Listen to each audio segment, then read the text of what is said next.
сәлеметсіздер ме?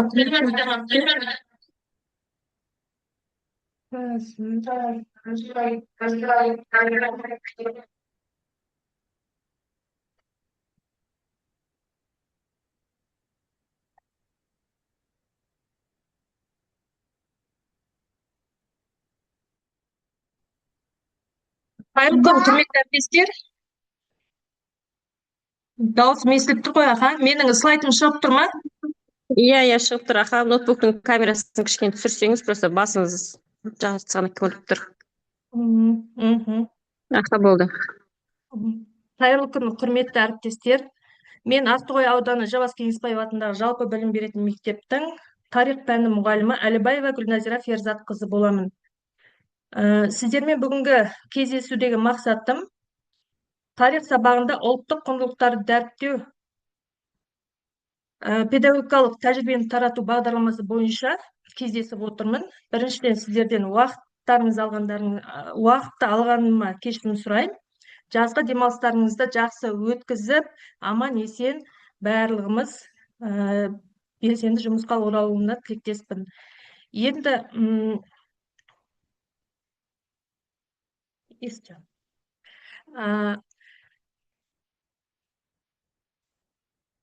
әріптестер, бүгін менің тарих сабағында ұлттық құндылықтарды дәріптеу жолдары атты әдістемелік құрал жалпы білім беретін мектептердің 6-шы сынып оқушыларына арналған тарих пәні бойынша ұлттық құндылықтарды оқытуға бағытталған практикалық әдістемелік көмекші құрал ретінде дайындалды.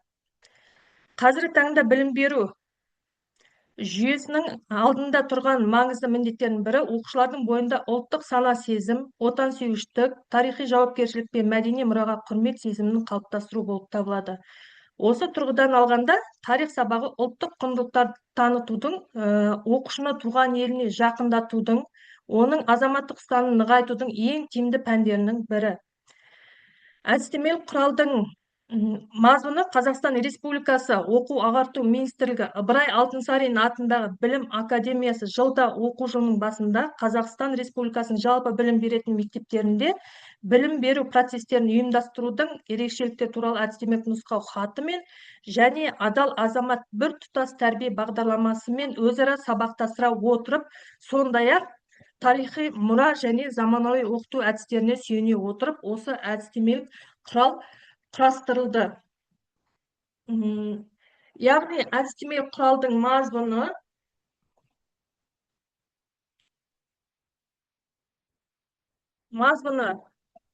бірінші түсінік хат, одан кейін 8 модульден тұрады. Яғни мына модуль жаңа 6-шы сыныптың оқулығы бойынша жасалды деп тұр ғой Қазақстан тарихы. Сол 6-шы сыныптың 8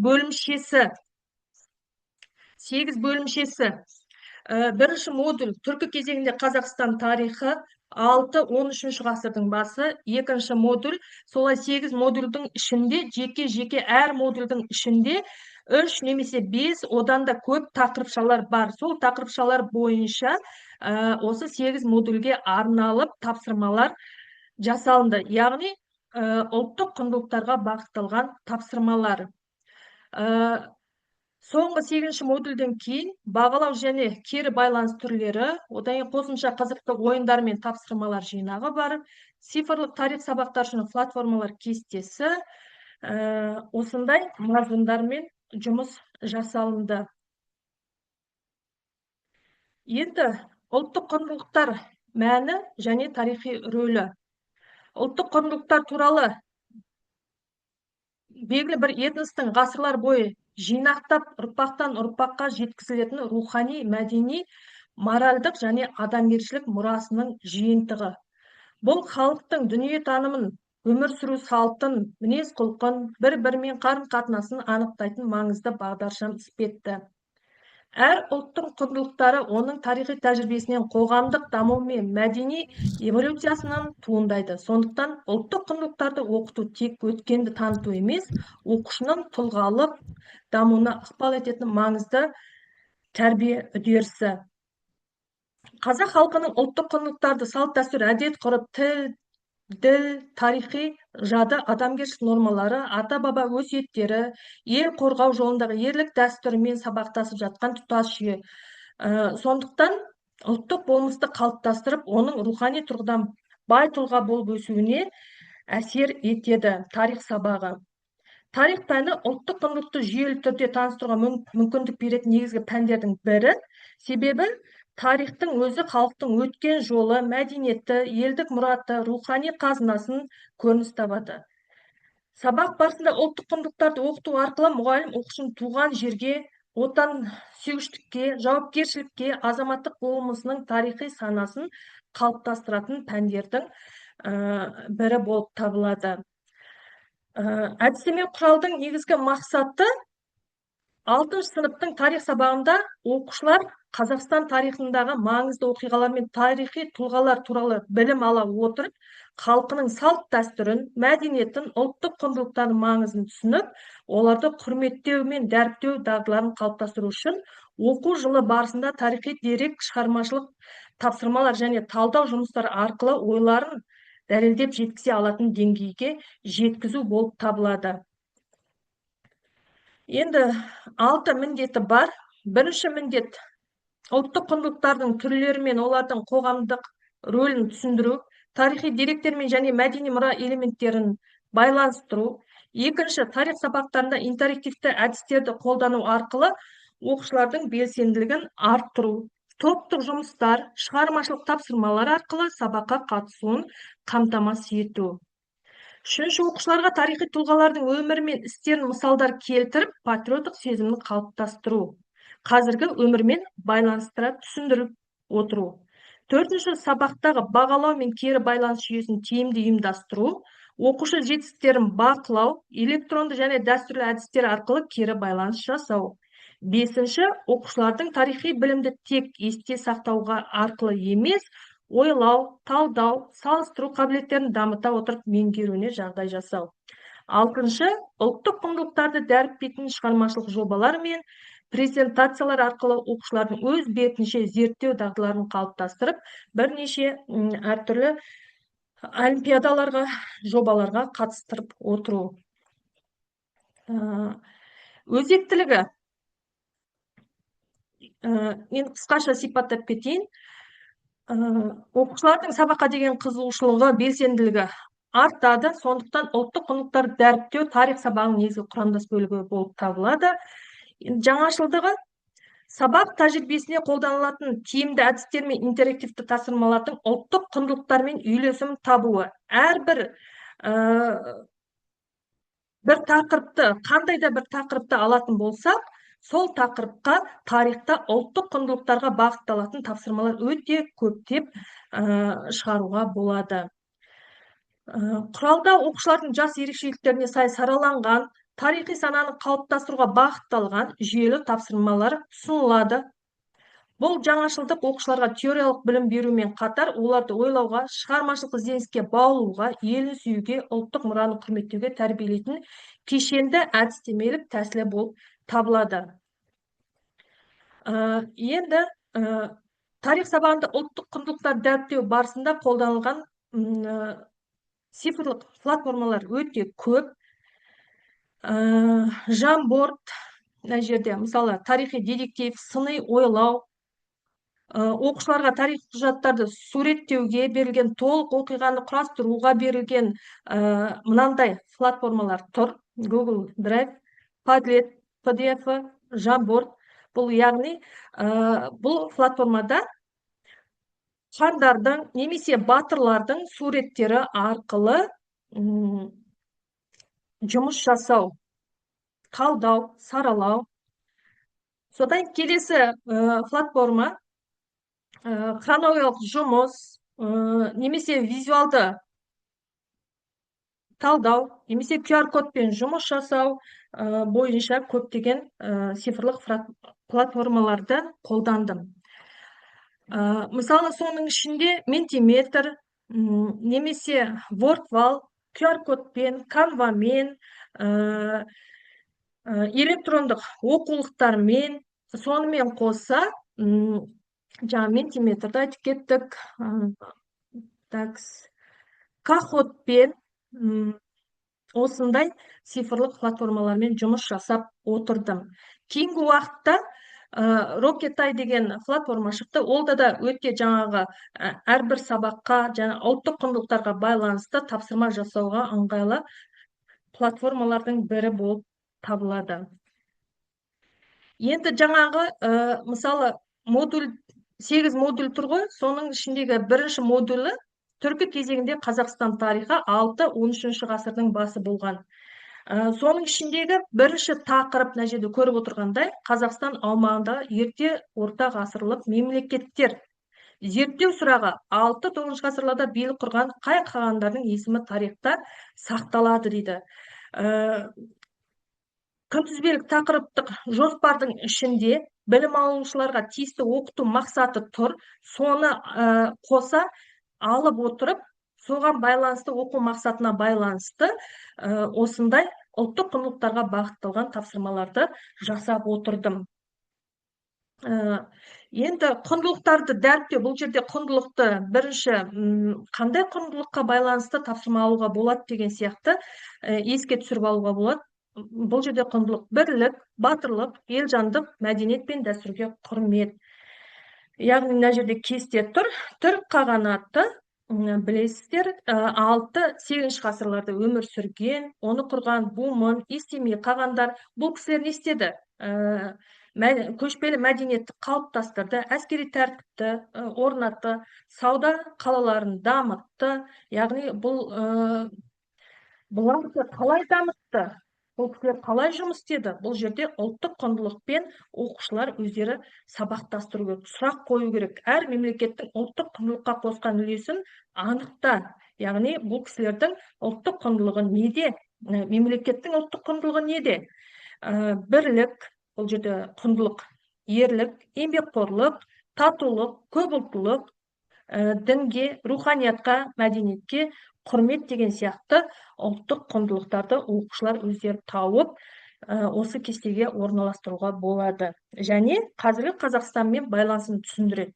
Яғни, орта ғасырларда өмір сүрген түркі мемлекеттері мен қазіргі Қазақстанның байланысы арасы алшақ емес, сол замандағы ұлттық құндылықты біз қазіргі таңда жалғастырып келе жатырмыз. Келесі тапсырма ойлан және түсіндір. Елді қорғаушы ер. Қазақтар ер намысы, ел намысы дейді. Ер адамның ел алдындағы міндеті қандай? Бұл мақалдың бүгінгі күні маңызы қандай? Мына жерде 6 сыныптың 2 тақырыбындағы сурет. Ежелгі түркілердің жауынгері соғысқа аттанайын деп тұрған. Сол суретпен байланысты осындай тапсырма құрастырдым. Яғни бұл жерде балаларға сұрақ қоям, қазақ және түркі халықтарының батырлық дәстүрінің сабақтастығы қандай?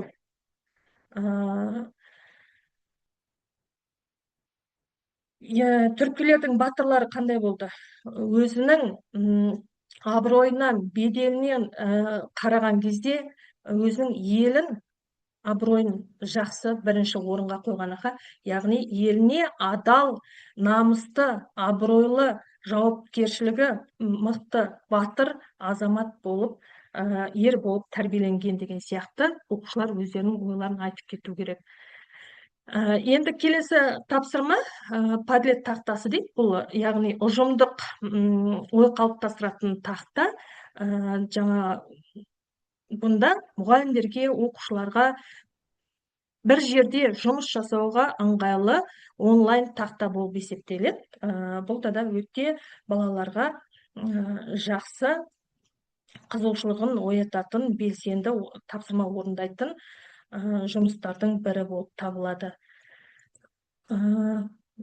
Келесі тапсырмалар енді ұлттық құндылықтардың мағынасына қарай орналастыр дейді. Мына жерде жаңағы сілтемелер тұр. Осы сілтемелер арқылы оқушылар вортвал немесе кахот осындай сілтемелерге кіріп, оқушылар жұмыс жасай алады. Мына жерде суретте көрініп тұрғандай, оқушылар өздерінің алдындағы түймешіктерін басып, кім бірінші жауап береді, солай жарысып белсенді қатысады. Бірінші модуль біткеннен кейін ең соңында әдістемелік құралда осы тапсырмаларға байланысты мен бағалау критерийлерін және дескрипторларын соңынан қойып отырдым. Енді Осы модуль бойынша тағы соңғы тақырыптардың бірі Оғыз мемлекеті мен Қимақ мемлекеті.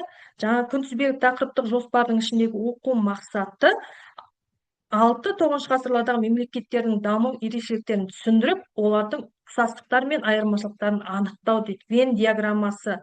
Мына сілтемені жаңағы Google-ға салса, осы сілтеме арқылы мәтін шығады. Сол мәтінмен екі мемлекеттің мәтінмен таныса отырып, екі топқа бөлініп, оқушылар жұмысты орындай отырып, сол жердегі құндылықты табады. Құндылық не бұл жердегі? Ұйымшылдық, батырлық, ерлік, еңбекқорлық, ата-бабаға құрмет, ру бірлігі, осындай ортақ, Қимақ пен Оғыздың ортақ бір құндылығы бар. Соны оқушылар өздері оңай табады. Енді келесі тапсырмалар, міне екінші модуль кетті, келесі яғни екінші бөлім тапсырмалар кетті. Міне каходпен жұмыс. Бұл барлық әрбір тақырыпқа байланысты құрылған тапсырманың ішіндегі құндылықтар біздің адал азамат тәрбие бағыты бойынша жасалған жаңағы стандартымыз бар ғой, соған байланысты өте ыңғайлы, сынып жетекшілерге де өте ыңғайлы әдістеме құрал болып табылады.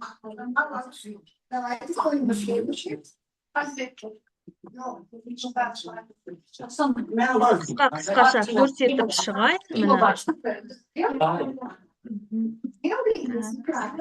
Осындай тапсырмалар орындай отырып, оқушылар жақсы дағдыланып, оқушыларымыз және де жаңағы сана сезімдері, ұлттық тәрбиесі, білімі арта отырып, оқушыларым жақсы жетті.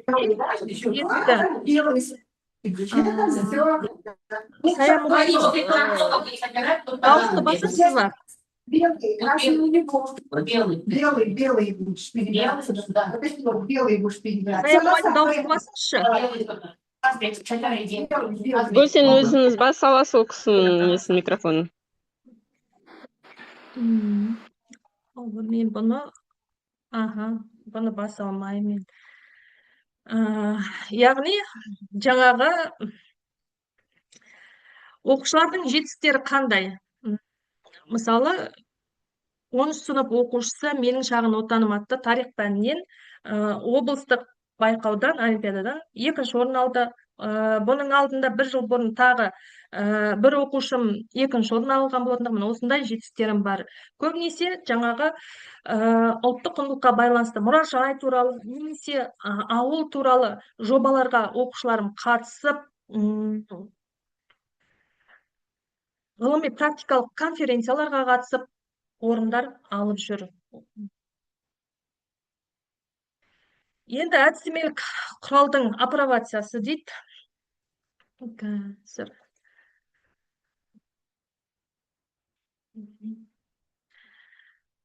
Бұл әдістемелік құрал 3 жыл бойы апробациядан өтті. Апробацияның нәтижесінде келесі көрсеткіштердің өскені байқалды. Яғни, бірінші тарихи сананы қалыптастыруда 55%-дан 78%-ға плюс 23%-ға көтерілді. Ал патриоттық сезімді дамыту бойынша 60%-дан 80%-ға плюс 20%-ға оқушылардың патриоттық сезімі дамыды.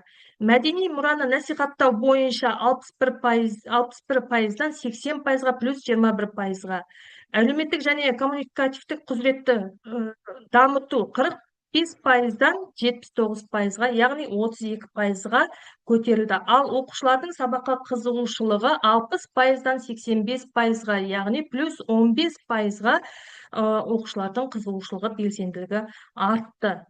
Яғни тарих сабағында ұлттық құндылықты дәріптеу келесі қағидаларды ұстанамын. Оқу мақсатына сәйкестігі, тарихи деректермен нақтылығы, оқушылардың жас ерекшелігімен және белсенді қатысуы, сабақ барысында тарихи тұлғалар мен ел тарихындағы маңызды оқиғалар, салт дәстүрлер мен мәдени мұралар арқылы оқушылардың ұлттық санасын қалыптастыру көзделді.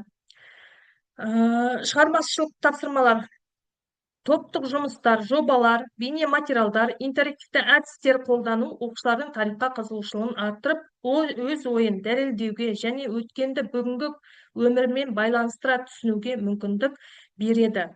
Бұл тәсіл оқушылардың елін сүюге, ұлттық мұраны құрметтеуге, патриоттық рухты тәрбиелеуге бағытталады.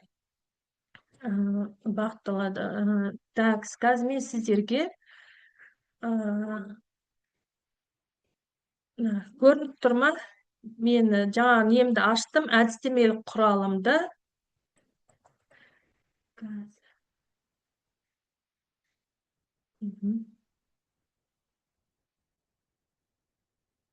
Міне осыдан алып жасаған дүниелерім, енді таныса отырып қарап шығыңыздар.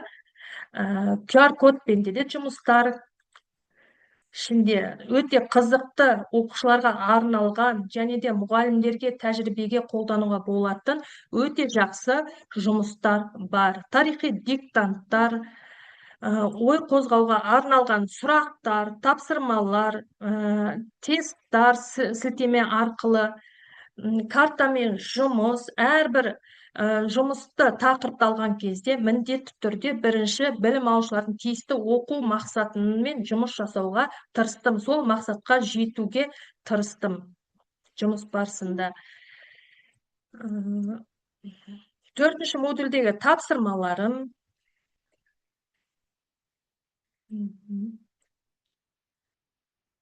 Осындай тапсырмалар бар. Яғни мына жерде міне бір мысал келтіріп кетсем, мынандай тақырып дейді, 13-15 ғасырларда Қазақстан мәдениеті мына сілтемемен YouTube каналына сабақпен таныса отырады. Бұл жерде енді қызықты тапсырмалар бар. Ностальгия тренингі дейді, ностальгия тренингі.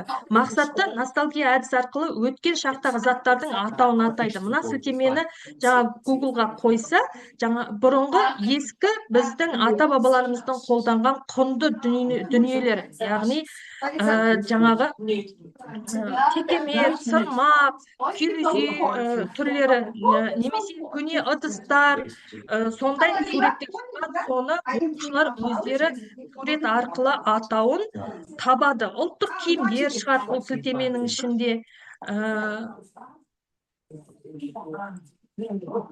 Осындай тапсырмалар бар. Енді бұның астында мынандай сұрақ қойылған. Қорытынды ой, ұлттық құндылықты анықта. Бұл жерде ұлттық құндылық не?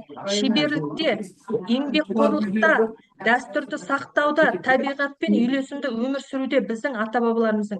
Бұл қазіргі таңда бізде сақталған ба деп оқушыларға сұрақтар қоюға болады. Осы құндылықтың біреуін таңдап, 2-3 сөйлеммен түсіндіріп, қорытынды ойыңды жаз дейді. Осындай қызықты тапсырмалар бар.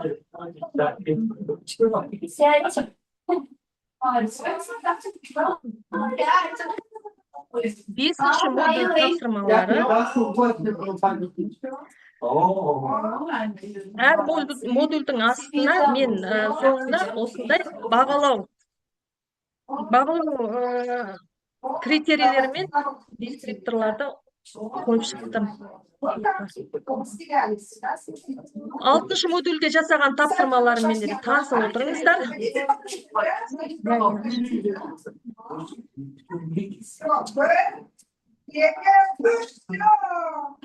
Сурет арқылы жұмыстар, суретке қарап жауап бер дейді. Қандай қолданбалы өнер түрін көрсетілген, мысалы, ол қандай материалдан жасалған? Бұл өнер түрлері нені білдіреді?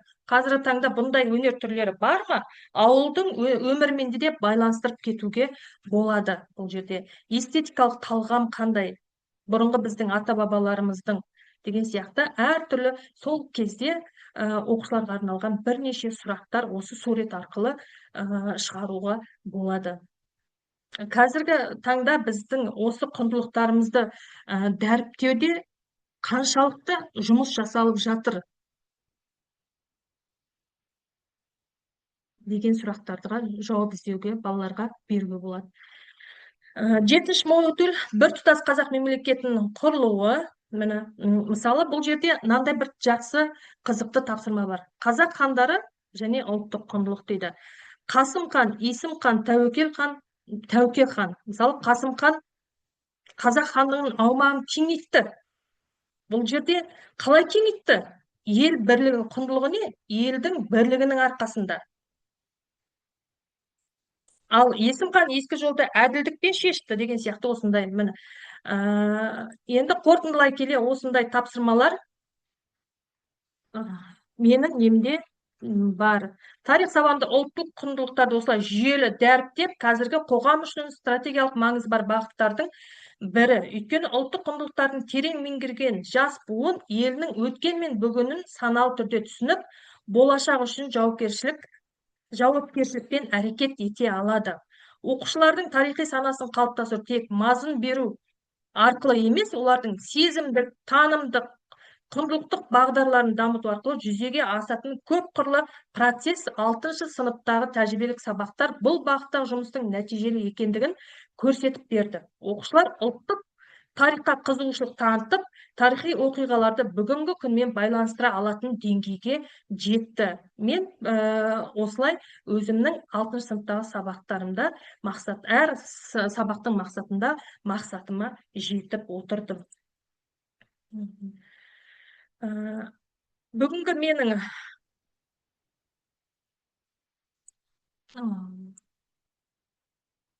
слайд-шоуды қосудым екен ол. Бүгінгі менің әдістемелік тақырыбым осы ұлттық құндылықтарды бағыттауға байланысты тапсырмаларым және тәжірибем сіздерге ұнады деп ойлаймын. Қатысқандарыңызға көп рахмет. Айтарларыңыз болса, комментарийларыңыз болса, айта отырыңыздар. Сіздерді мен бір фотоға түсіріп алайын. Видеоларыңызды қоссаңыздар, фотоға түсіріп алсам.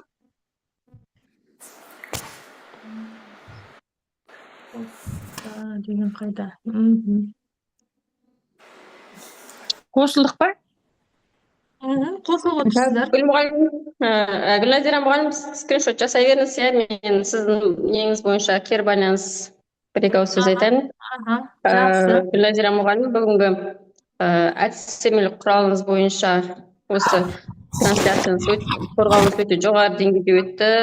Авторлық бағдарламаңыз өте керемет екен, ұлттық құндылық барлығы ішінде қарастырылған, тіпті практикалық жаңағы фотоларыңызда бар, практикада жасалған.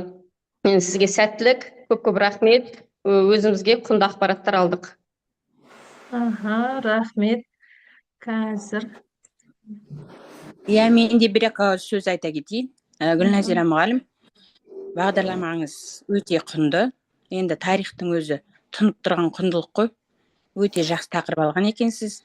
Оны тереңдете түсіндіре білдіңіз. Көп нәрсені қабылдап алдық, үйренуге болады. Еңбегіңізге шығармашылық табыстар. Балаларыңызды да жарыстарда көріп жүрміз. Жақсы, осы баламен әрі қарай жұмыс істесеңіз, республикалық деңгейге жетеді деген ниеттеміз. Әмин. Рахмет. Қазір тағы бір фото. Сізге қасиетін сестрем күн келеді осыны. Астанаға барамыз, Астана сестрамға барамыз. Құтырамыз келесейді. Жолдан қалып шалды. Өз қалдарың қалай, балалар қалай? Жақсы. Кешкендей нешеде сен? Енді қазір видеомды Неше минут қалды?